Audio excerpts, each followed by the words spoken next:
হয় আচলতে যিগৰাকী ব্যক্তি আচলতে যিগৰাকী শিল্পী অসমৰ কাৰণে এক সম্পদ হয় আৰু এটা বৃহৎ অনুষ্ঠান হয় আৰু সেই বৃহৎ অনুষ্ঠান হিচাপে আমি আচলতে সমবেত হৈ 2015 চনত এটা অনুষ্ঠান কৰিছিলোঁ জুবিন গাৰ্গ ফেষ্টিভেল, জুবিন গাৰ্গ মহোৎসৱ বুলি।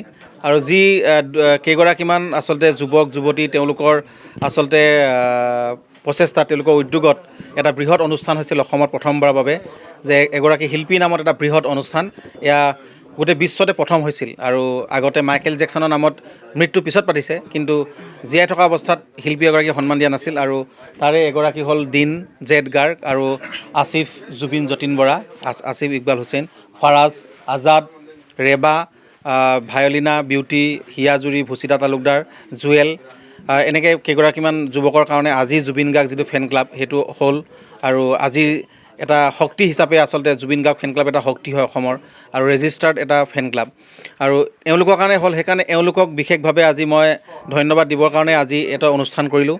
আৰু যিটো অনুষ্ঠানত আমি জুবিনদাৰ জন্মদিন, আমি যিগৰাকী মানুহক আমি প্ৰাণ ভৰি ভাল পাওঁ, আমাৰ মাজত কোনো স্বাৰ্থ নাই যে জুবিন দাক আমি নিস্বাৰ্থভাৱে একদম মানে বুকু ফালি, আৰু জুবিন দাৰ কাৰণে আমি বহুত প্ৰত্যাহ্বান, বহু সমালোচনা, বহু বিতৰ্ক আমি নেওচি আমি জুবিন দাক ভাল পাইছোঁ। আৰু অনুষ্ঠানটো পতাৰ ক্ষেত্ৰত বহুত অসুবিধাৰ সন্মুখীন হৈছিলোঁ, তাৰপিছতো আমি আচলতে সাহসেৰে কৰিছিলোঁ, কাৰণ কিয় সেইগৰাকী শিল্পীক আমি প্ৰাণ ভৰি ভাল পাওঁ। আৰু আজি গোটেই সমগ্ৰ অসমতে, ভাৰতবৰ্ষতেই জুবিনদাৰ কিছু কিছু ঠাইত জন্মদিন উদযাপন কৰিছে জুবিন অনুৰাগীসকলে। ভাল লাগিছে। বেলেগ বেলেগ ঠাইত, অন্যান্য ঠাইত তেখেতসকলে অনুষ্ঠানো কৰিছে আজি গীতৰ এসন্ধ্যা। আৰু আমিও আজি সেই অকণমান ব্যতিক্ৰমভাৱে আমি কৰিলোঁ, যে যিকেইগৰাকী যুৱকে আজি জুবিনদাৰ নামত ইমানখিনি কৰিলে, তেওঁলোক আজি কিন্তু জুবিন ফেন ক্লাবত নাই, বেলেগ কথা, কিন্তু জুবিন অনুৰাগী হৈ সদায় আছে, থাকিব। আৰু তেওঁলোকক আজি চিনাকি কৰাই দিলোঁ। আৰু দুগৰাকী সাধাৰণ ল'ৰা, দুয়োগৰাকীয়ে গান গায়, কিন্তু তেওঁলোকে কষ্ট কৰে, গান এটা আঁৰত থাকে, কিন্তু আজি তেওঁলোকৰ হাতেদিয়ে আজি জুবিনদাৰ যিটো জন্মদিন উপলক্ষে এটা গান আমি আয়োজন কৰিছিলোঁ, সেই গানটো তেওঁলোকৰ হাতেৰে আজি উন্মোচন কৰালোঁ। ভাল লাগিছে। আৰু আমি এতিয়া গোটেইখিনি লগ হৈ, জুবিনদা যিহেতু ৰেডি হোৱা নাই, শুই উঠা নাই, তো আমি জুবিনদাৰ তালৈ আমি গোটেইখিনি যাম, জুবিন গাৰ্গৰ ঘৰলৈ আৰু ষ্টুডিঅ'লৈ। তেওঁক আমি শুভেচ্ছা দিমগৈ। আৰু তেওঁ লগতো অকণমান মত বিনিময় সকলোৱে হ'ব, আমি কেইগৰাকী আজি সমবেত হৈছোঁ। আৰু অসমৰ সংবাদ মাধ্যমক আন্তৰিক ধন্যবাদ জ্ঞাপন কৰিছোঁ। জুবিন গাৰ্গৰ এই জন্মদিনটোত আপোনালোকে আহি আমাক যিখিনি উৎসাহিত কৰিলে, আৰু আপোনালোকক সদায় এইটো একদম চিৰকৃতজ্ঞ হৈ ৰ'ম যে প্ৰতিটো অনুষ্ঠানত আপোনালোকৰ সহায় সহযোগিতা থাকে।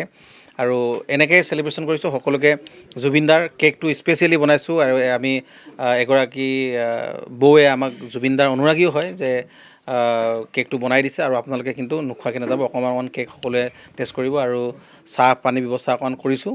সকলোৱে আমি আজি এনেকৈয়ে, আপোনালোকেও জুবিন অনুৰাগী, আমি জুবিন অনুৰাগী, আমি সকলোৱে জুবিনদাৰ বাৰ্থডে, যদি জুবিনদা আহি নাপালেহি, আমি জুবিনদাৰ বাৰ্থডে আমি ইয়াতে আমি চেলিব্ৰেশ্যন কৰিম। ধন্যবাদ। জুবিন গাৰ্গৰ গীতসমূহৰ ওপৰত আধাৰিত গানে কি আনে নামৰ এটা সুন্দৰ অনুষ্ঠান আপোনালোকৰ ওচৰলৈ আহি আছে অতি শীঘ্ৰে।